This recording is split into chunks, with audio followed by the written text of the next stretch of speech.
yan. Grabeng pangalan, ha? Talagang straight to the point, upak. At para lang sa kalaman ng ating mga manonood, ito po, kayo po ay nagsampa ng isang class suit laban po kay dating Speaker of the House, Martin Romualdez, dating ako, Bicol Party Representative Zaldico, at ang 5th District Representative ng Quezon City na si PM Vargas.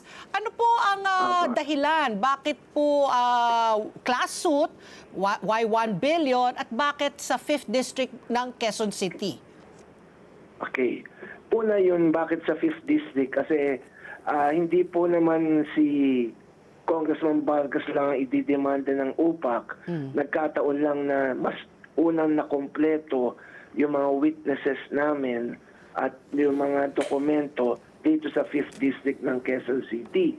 So, pag po mag-alala si Congressman Vargas is not being pinpointed here, mas meron pa po susunod sa kanya, no, para po ika nga na mga class suit. So, yun ang number one. Number two, bakit yung 1 billion at saka bakit civil case, no? Oo, civil case. Yung civil case kasi po, ang paniwala po ng aming grupo, yung criminal aspect po ng dito po sa mga involved sa mga anomalyang flood control projects ay ginagawa na at gagawin, no, ng mga prosecutorial agencies ng pamahalaan. There's the Ombudsman, there's the DOJ, and then we have the Independent Commission for Infrastructure. In other words, nakatuon na sila dyan sa mga criminal cases. But how come we arrive at this kind of action? Ganito po yun. Yung pong mga nagkaroon ng mga extraordinaryong mga baha, ganyan, alam naman natin na ang direktang nasalanta dyan ay mga taong bayan. Nawala ng bahay, yung sasakyan nasira, nawala ng trabaho, nagkasakit yung mga anak, etc., etc. But the point is, who will compensate them? Will the government compensate them for what happened? See, tingnan niyo po yung mga nagbalik ng pera. No? Andun, dinisplay pa nila yung mga milyong mga pera sa harap at nag-picture taking sila doon. Question, nabigay ba sa tao ni 5 doon? It went to the National Treasury. I hope it did. No? Yeah. Lahat napunta doon. But again, the question is, who will compensate for Pedro or Juan The victims. na nawala ng sasakyan, nawala ng trabaho, etc. In other words, personal yung kanilang ang kanilang damage because of this.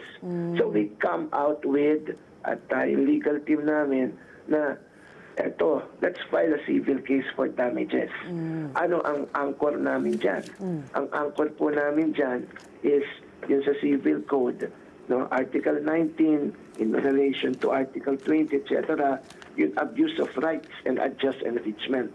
Na every person in the performance of his duties must act with justice, honesty, and good faith. No? At kapag hindi mo ginawa yan, at merong mga naapekto ang mga tao, you are liable for damages.